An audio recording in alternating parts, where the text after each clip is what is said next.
Well, Simon Levy, I'm delighted to welcome you to the Y Factor podcast. Welcome. Th- Thank you very much. Thank you It's very great to much. have you. Great to have you. I've Yeah, known Simon for, gosh, a number of years, probably 15 years, maybe 10, 15 years, something like that. yeah, at least obviously it goes back to Sovereign, I uh, think, wasn't it? the relationship that we developed during the time when I was trying to develop a product that we thought was going to be groundbreaking into the market. But we'll come on to that. Actually, I've made some notes and Yeah. um, it will be quite quickly. Actually, Well, Simon's background is paperboard. He's got paperboard in his blood. He was the managing director of Sovereign Paperboard for just over 10 years, from 2004 to 2014. And then he set up his own consultancy business.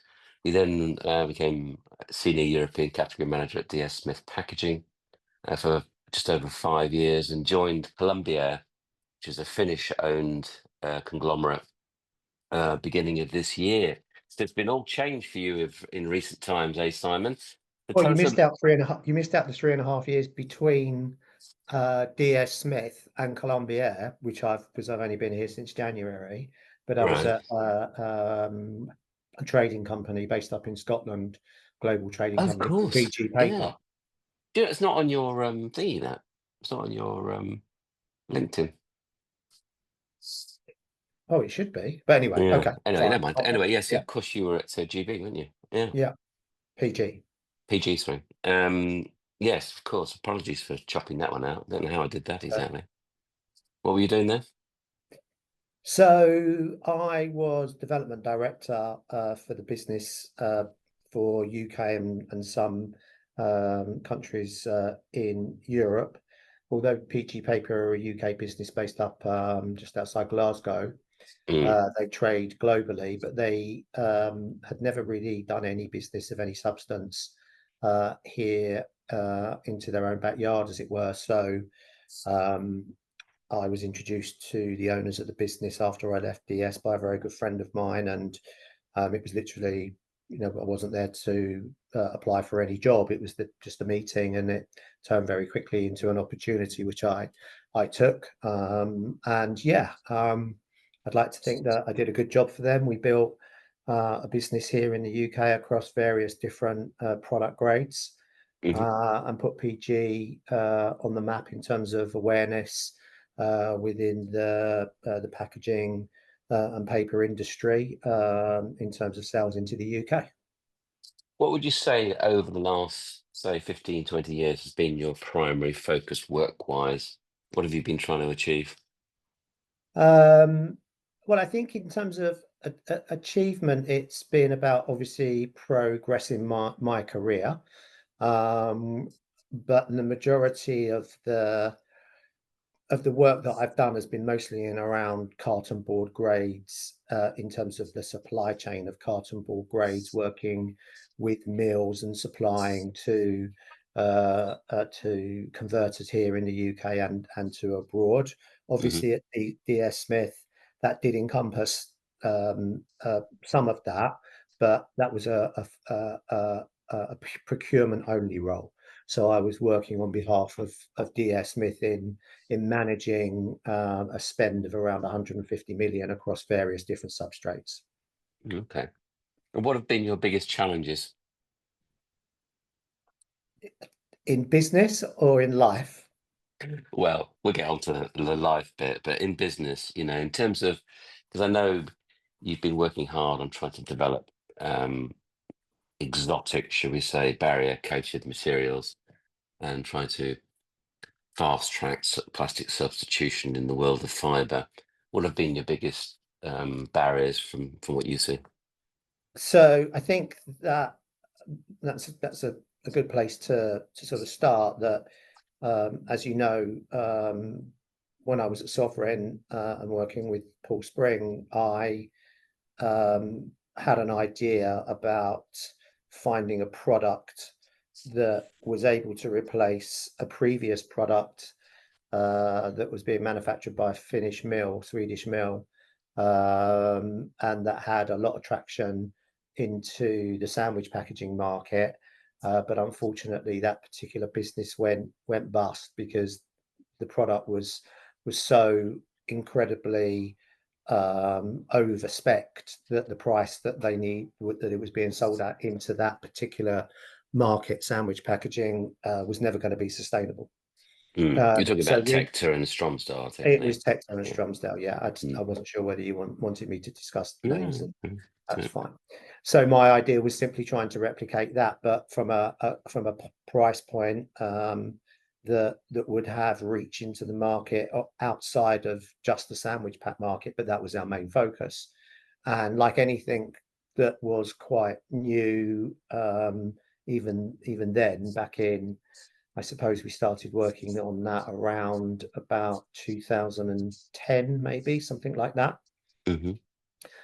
It was about taking an existing product from a mill, one of the APP mills out in Indonesia, and working on the development of that and the chemical barriers that they were using and how we could get it to a point where it did what it needed to do on machine in terms of heat sealability, moisture vapor control, etc., etc., etc. So it was, really beginning at the bottom and driving it forward.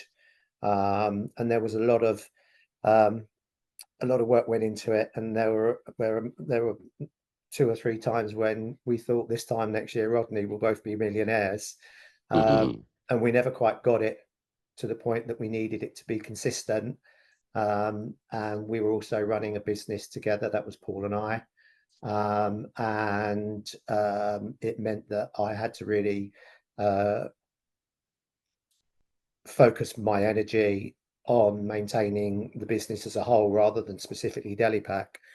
Mm. Paul went on and left the business, and he just focused on developing Delipack, which he has now done and to a Hmm. great success. So, Mm. hats off to him. He and I are still very friendly, and I have only an amazing amount of respect for his tenacity Mm. in getting to where he's got it now.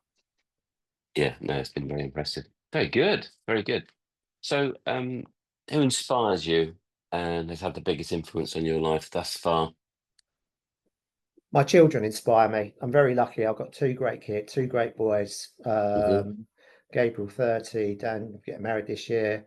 Daniel just turned 29. Gabriel's a musician. He has been through various different stages of his career in terms of writing, having bands, and Okay. now is working in production and working with some fairly big names in the industry. He's got his own company with a partner or a couple of partners. I've always been a massive music fan, so he's always been inspirational, and Daniel probably outweighs that. He is an incredible individual. He has just finished an MA, talking around the Jewish diaspora here in the UK, and his intelligence and patience and understanding and opening my mind up, not just to that specific subject, but so many other subjects, uh, Mm. it's been incredible. So yeah, they inspire me. Fantastic. It's been it's a sensitive subject, this, so I'm taking a bit of a gamble here, but there's been a lot of prejudice and, quite frankly, dreadful behaviour towards people in Israel. Seen it on the Eurovision just recently, sort of booing coming from the crowds, which really I find quite upsetting. Have you had any family um, We've not sort of, experienced any no, anti-Semitism. anti-Semitism? Yeah. Yeah, and actually, I don't even like to use that word, Mm. but we will do for this conversation. I Mm. grew up very much around it. I grew up in the East End. I'm 62 now, so um, becoming a teenager, we then moved from the East End, lived in Northeast London, Mm. and that was very much the time of the BNP and the NF, Right. and we were there. I had Jewish friends, Asian friends, black friends, and we were all quite political at quite an early age. Right. Um, so obviously, you're talking late 70s, early 80s. So we were sort of 16, 17, 18. Mm. Um, and yeah, we were part of, I wouldn't say that we were a part of the movement and attended meetings and stuff, but we were definitely there when those guys were marching through our town. Maybe we were four or five back in terms of the lines and saying, "Yeah, go on, Yeah, go yeah, yeah, yeah, yeah. on." What? But yeah, we were there, and yeah, it sort of started my interest in politics as a Okay, whole, I suppose. interesting. Mm. So, what's the weirdest or most unexpected challenge you've had to deal with in your working life to start with? I was looking at this, and I was trying to think of anything that's been. I mean, I just think life is weird. Business is weird in general, and Mm. I love to quote the um, what's the movie called with Tom Hanks? Life is a box of Uh, chocolates. You never know what you're going to get. Forrest Yeah, Gump, that one. the Forrest Gump. I Mm. mean, it's a much used phrase, but it is really true. And I just think life is weird in general. And I can't really think of, I mean, I've done so many things as I've told you about, and most of the things I've forgotten about and experienced so many weird situations, but I can't think of anything. I was racking my brains this morning, and maybe this is, not necessarily the answer that you want, but there has been so much weird stuff gone on that I'm not sure I can pick one out and just say that was the most weirdest thing that ever happened. Because I've experienced a lot of weird stuff in my time and been in the right place at the wrong time and the wrong place at the right time. So yeah, I've had a very interesting life, and I don't think we've got enough time to really cover it in terms of All all right, the let me things that I've ask done. similar question, but slightly different angle. Tell us something about you that is a bit unusual, but extraordinary, and perhaps nobody knows. Um,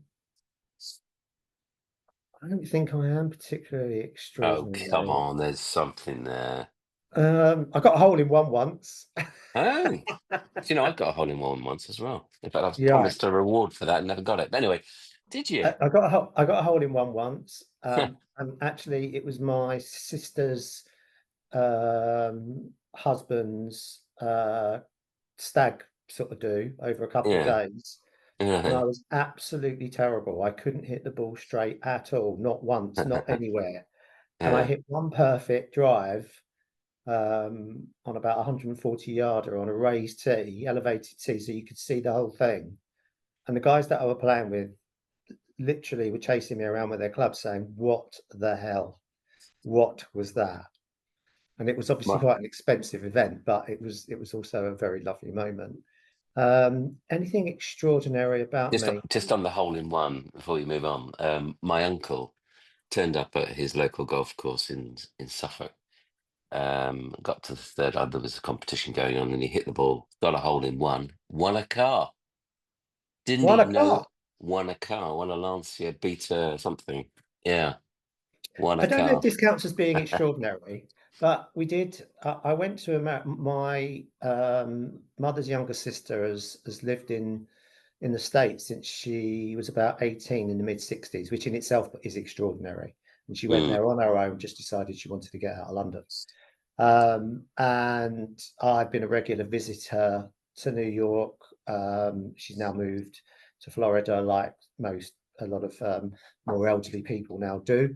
But I was going there since the early 80s, and I went. My first visit was with a friend, and we were there in the March, I think, of 80 or 81, and it was incredibly cold, but just totally crystal blue, clear skies. If anyone knows New York, you know what those days are like.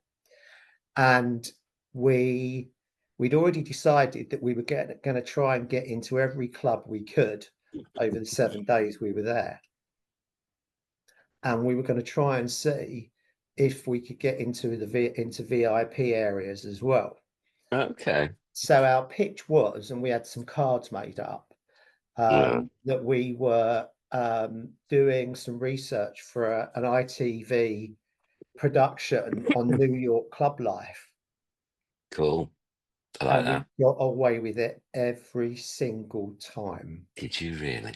Yeah, So you I what, you mean, had some fake ID card? we just had some fake business card made No up. way. That's Yeah, great. I like yeah, that. and honestly, I can't tell you the sort of what we got up to. That's proper blagging, that is. Proper It was blagging. I like that. yeah, yeah. See, I that's mean, a good one. yeah, That's a I good have one. been a bit of a blagger in my time. I worked on a market stall since I was 12, Oh, yeah. so I had Okay. some experience about that, and Mhm. yeah, so we did that, and that was great fun. I don't know if that counts as being extraordinary, but No, that's pretty it was an that's extraordinary time, that's for sure. Oh dear. Have you ever had to make a decision that went against the grain but felt right and you did it anyway? And what happened? Again, this is really tough, and I don't know if I could pinpoint ever something that I had to do that I didn't want to do, but I knew was right. You just did Um, it anyway. um, yeah, I listen. Well, I've lived an interesting life, and those that know me think I've always got something to say. Sometimes having the courage of your own convictions and being confident enough to do that has probably been one of my biggest challenges in my life. Mm, And I think people see one thing, but the reality is something different. But I think that that's probably quite common. mm, So that it's a very good question, and I think I probably had to make various decisions, both personally and in business, that probably would meet that criteria. But again, I can't necessarily pinpoint one. But I've probably also shied away from making such decisions because of a lack of confidence to do so. okay. So how do you stay sharp and curious whilst the pressure's on? Have you got I some sort read of a lot, magic technique? Okay. so I do a lot of I read a lot. Hmm. Um, um, What sort of I stuff? What sort of stuff you read? I read a lot of history. I'm reading a lot of history. Okay. Um, I have become I think it's clear that we're Jewish, and although we are Jewish, we're not religious Jews in any way at all. Hmm. But I've always been fascinated by the Holocaust, if that's the right word to say. And Mm, the older I've got, and obviously, again, through the encouragement and support of my younger son Daniel, I've become much more engaged, and I've read a lot about it, uh, both stories of personal stories of some amazing people that escaped Auschwitz. mm, I'm reading a book which is a historical discussion on what happened, how it happened, who was involved, how there were so many countries and people that were complicit outside of Germany, etc., etc. mm. And I plan to visit Auschwitz possibly this year or next year. So yeah, Were your I'm not family quite directly affected by the no, Holocaust? no. My grandparents were from Eastern Europe, Russia, Okay. somewhere in Russia anyway. But they had already settled here, and I think their parents had been here in the late 20th century. Right. Okay. Mhm. Um, so yeah, So what are you reading at the moment?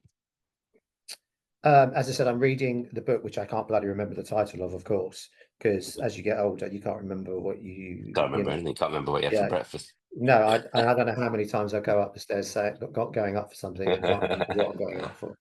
So what book had the biggest impact on you? Well, you asked you said book or movie, Or and movie, yeah. I think is again, I'm a massive movie buff. Oh Buff yeah. is not the right word. I love movies. Mm, Um, I think um, what is the most impactful film? I mean, it's so hard to choose a film that that had an impact on you. I think The Godfather stands out, um, Good film. just because it because of the historic, nature of it, Mm, the obviously the movie itself, the characterization, mm, even the costume, and the time. I've mm, always been really interested in America and especially in 50s America, into 60s America. I left school before I was 16. oh, And did this you? will answer another question. One of the biggest regrets that I had was not being confident enough to realize that I probably had a brain that could have dealt with being more engaged with at school. uh, Mm, and then maybe going on to university. And if I could have studied anything, and I don't even know if there's a course, but it would have been, if it modern American studies, I'd love to mm, have done mm. that. But I didn't have that brain, I didn't have that drive, and I didn't have that confidence. And I was more interested in mucking around and bunking off school and playing snooker You're and a bad chasing mouth. girls.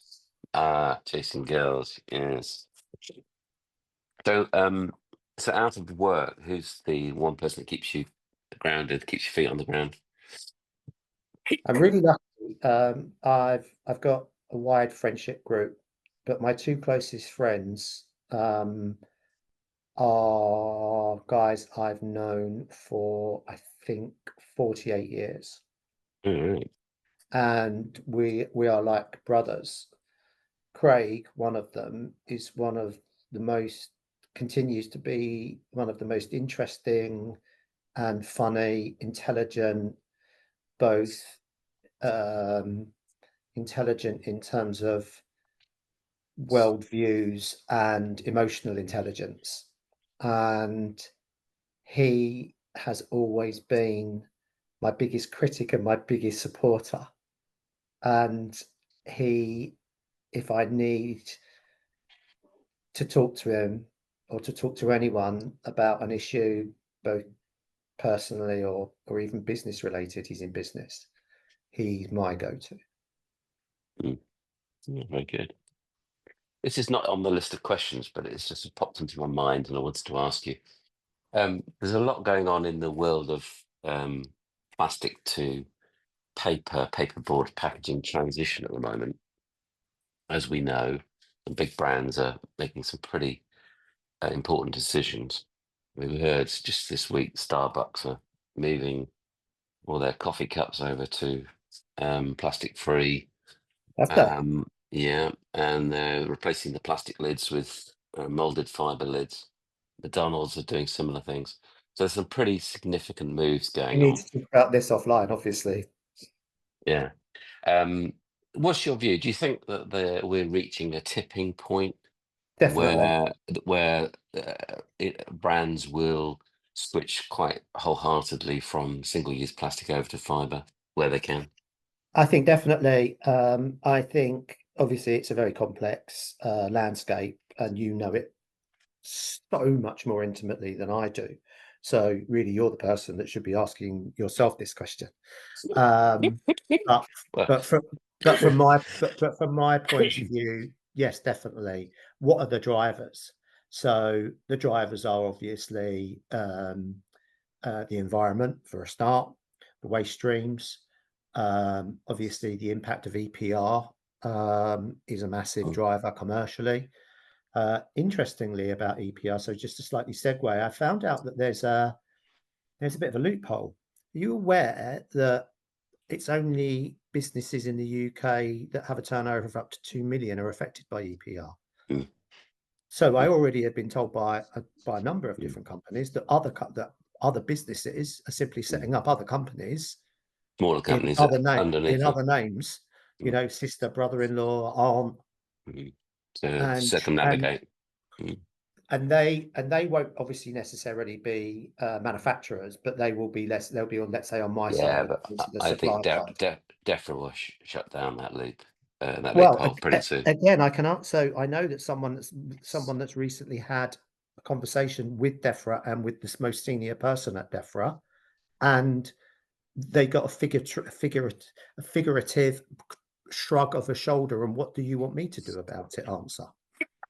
Mm, So I'm not so sure about that. But coming back to your question, I think that absolutely, and not just in terms of the obvious candidates, the big brands, cups, food service board, packaging, obviously, um, uh, cold freezer on normal shelves, but also this is going to massively impact the flexible market as well, oh, for sure. Oh yeah. because those guys are facing a massive challenge with EPR. Mm. So I Yeah, have already, composites particularly are going to get hammered by EPR, yeah, aren't they? absolutely. I have a meeting on Monday actually in Leeds with one of the bigger players in the UK, Mm, that I've reached out to and were very responsive. They don't know too much about. They know about obviously the challenges that they face. mm, They don't really understand how it works from a fiber-based solution. So it's a learning curve for them. And I think that there's a lot of businesses outside of the usual suspects that are already using fiber-based products, such as obviously Starbucks, blah blah blah. But mm, those are the guys that are the ones that are going to transition over quite quickly, I think. And I think that you also gave me, because I defer to you on all things in terms of barrier, is that the split at the moment is 80-20 in favor of plastics. And I think you said to me that that is going to move over to the exact opposite of that, being mm, 80% fiber, maybe mm. less, maybe more. 2 or 3 years, was that your timeline? Or a bit But longer? I think 2 3 is a bit ambitious. I think it's going to take a little bit longer than that. It'll depend on the economics, and how much support is given by EPR, by retailers driving change, brand owners driving change. I think it's going to take more like 10 years. Okay, fine. But I think that we'll obviously see an incremental drive of the move away to plastic. And as I said, I think the recycling chain is going to be very key to that, Mm, and how that works. And yes, it's all very well having the transition over, but if in the end the streams are not there to manage and cope, then and identify the fiber from plastic, then mm, it will slow the whole process down. So there's going to have to be a lot of work put in by government as well. mm. Yeah, for sure. So, what advice would you give your younger self? Um, I've touched on that before. you did a My little bit, yeah. But what Yeah, would you? so I know you said you'd probably push yourself a bit harder and maybe concentrate a bit more on your studies. I think, yeah, I think, and also be more, I think, have more confidence in that I was able and capable to study harder, but I took the easy option. Mm, And obviously, therefore, that meant that I didn't get the opportunity to go to university, because I think now, through my children and obviously my friends, that I'm learning and I'm interested. I've always had an amazing capacity to be interested in far too many things. So I mhm, think if I'd have um, been able to focus my mind into a particular subject, and then obviously take the benefit of all the people that you're surrounded by on campus, I think, yeah, my life would have been probably very different. I'm not saying it's been bad. It has been very, very challenging, both personally and business wise, lots of ups and downs, and lots of failures, but you learn by your failure. yeah, certainly do. So, how do you cope with failure? I'm not bitter about it. I'm not bitter about it now. If when I failed, I used to be very, uh, you know, would take it very deeply personally and be very self-critical of myself. I've repeated two words there. But now, as I've got older and become more interested, as I said, in more, let's say, maybe more some more rigorous topics and more subjects, that I get that you will fail a lot, Mm, and you have to learn from that, and you have to grow from that. Because if you don't fail, you're not learning. totally Um, agree. Yeah, so that for me is how I deal with it. years ago, I was very lucky to have a boss who had the view that unless you were failing 9 times out of 10, you were not trying hard enough. Yeah, it's And I think perfect. that's a really interesting way of looking at life. That failing is not actually failing; it's just you're learning. You're learning to adapt. So we actually need to reframe the word failure. Yeah, I think adapt is a really good word, but I think that you know that guidance you got. I was very lucky when I started um, in this industry in the early 80s. My boss was a guy called Anton Smith, and Anton was the son of David Smith, who was one of the two cousins that started David S. Smith. And Oh, Anton was an amazing character. He was very knowledgeable about the industry. Of course, he had amazing lineage. And he was a real bon vivant, outward going, and he taught me a lot about life. So I learned a lot from him. And he was, he was in his mid-30s and I was in my late teens, but we had so many connections on so many different things, and mm, he had a big impact on my life, and he already had started to make me understand, although I probably didn't realize it then, that you will fail. mm, But later in life, I realized he did have that impact. mm, yeah. Yes, failure is an important ingredient in um, just becoming more of a rounded person, I think, in life, and a more interesting person. Absolutely. Yeah. Well, I am a very interesting person, you know that. So modest. And so I've got abundance of humility. I say Yeah. these things because I don't. I'm not. I am. I think I am quite a humble person. I think I am quite. I understand humility, and it was part of one of the other questions. I think that is something. I think it's a massive asset if you have it, because I think it helps you I relate I to think so many different people and situations. I think particularly men really struggle to like themselves, or dare I say, even love themselves. It's almost a sort of a don't be such a big sissy. Um, but actually, I think, and until you can admire and appreciate, like, and even love yourself, how and hell do you admire, appreciate, and love somebody else? Yeah, it's a really, really very deep, but very, very, very well put um, um, sentence and view. And I've had therapy. I've had quite a bit of therapy in my life. Yes, have I. Um, yeah, and I've always found it helpful. It does very much depend on the therapist that you're working with. I have had experiences of it being absolutely the opposite of helpful just because the therapist was wrong. So you have to acknowledge that and Mm, understand that why isn't this working? So, but I think it's a great thing to do, and I think that everybody should do it. I think it's, I agree. the self-awareness that it brings Yeah. um, is unfathomable, and you won't get that anywhere else. Yeah. I mean, I was fortunate enough in my sort of younger years. I hit the wall, had I think we call it a breakdown or a breakout.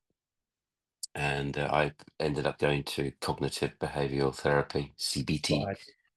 And I'll tell you what, that was absolutely amazing.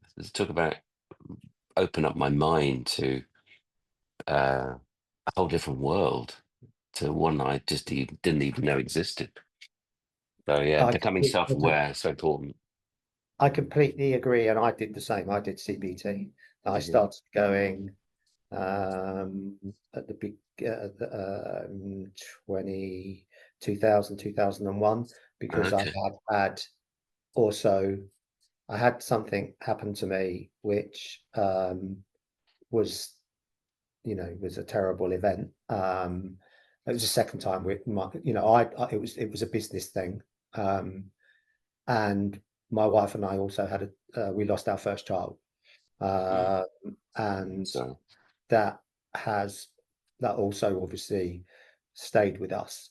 And I think mm, it wasn't until I had this business situation that occurred, and I was on the end of of something I had no control of, and it was shocking and surprising, and it just blew me away. And I really struggled, and it allowed me also to understand what we had also been through when we lost the baby. So yeah, in some ways it was a good thing because I'm not sure I'd have been the same person in some ways. Not strange thing to say maybe, but mm, again, mm. you have to go through these things to find out who you are You really are, yeah. and how you can try to deal with things going forward in a better way. Mm, yeah. Yeah, sometimes through adversity, you actually really do find out who you are, don't you? Yeah, I suppose it's pretty obvious, isn't it? I mean, a lot of people Mm. say it, but it is true. Oh, You'd yeah, have for to be sure. one you'd have to be one hell of an arrogant son of a bitch to not take that on board. Brilliant. Well, look, Simon, thank you so much for your time and sharing some of your experiences with us. It's lovely to see you. You're an inspiring fellow, and I'll Well, yeah, speak to you next week. I can't but only not take that because that's the I just thank you. For you to say that, it means a lot. Oh, okay, I'll accept it. Thank you. You have a lovely weekend. Speak to And you soon. you. See you. Bye.